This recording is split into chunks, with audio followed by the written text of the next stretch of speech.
This year's Tostitos Fiesta Bowl is about opportunity for both programs playing in this game. For Ohio State to bounce back after a season that just did not live up to expectations, and for Texas to come back and show the world that they belong in the national championship and that they shouldn't have lost that game to Texas Tech.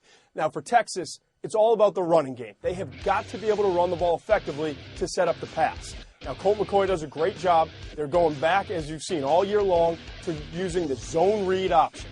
And the running backs, none of them great, but guys like Obaniah, Whitaker, and McGee all are talented enough to help out. When they don't run the ball, that's when they get in trouble. We saw it 2 times this year when they did struggle offensively. In the first half against Oklahoma, then they bounced back in the second half, were able to run, and then the one loss against Texas Tech when they ran the ball 28 times for just 80 yards.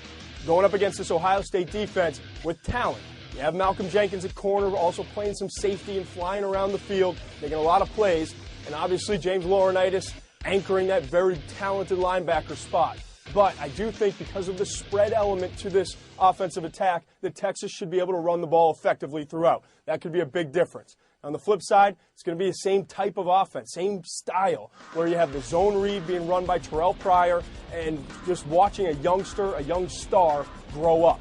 Can he have the big game in this big spot? That's the question. If he does, I think this could be an upset special. You have Beanie Wells, who's finally 100% healthy. The time off will help him. He's at that running back position and has had some huge performances in some of the bigger games for Ohio State. But the whole team has not showed up in these big games in the past couple of years. I like Texas, but the closer we get to this game, the more I'm concerned about whether the Longhorns want to play. They're going to show up with that emotion and passion that they've had all year long, knowing they're not in the national championship.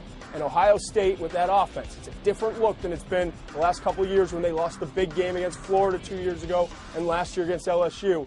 Just watch out for Ohio State. They could be a little bit closer to getting the upset here than a lot of people seem to think at this point.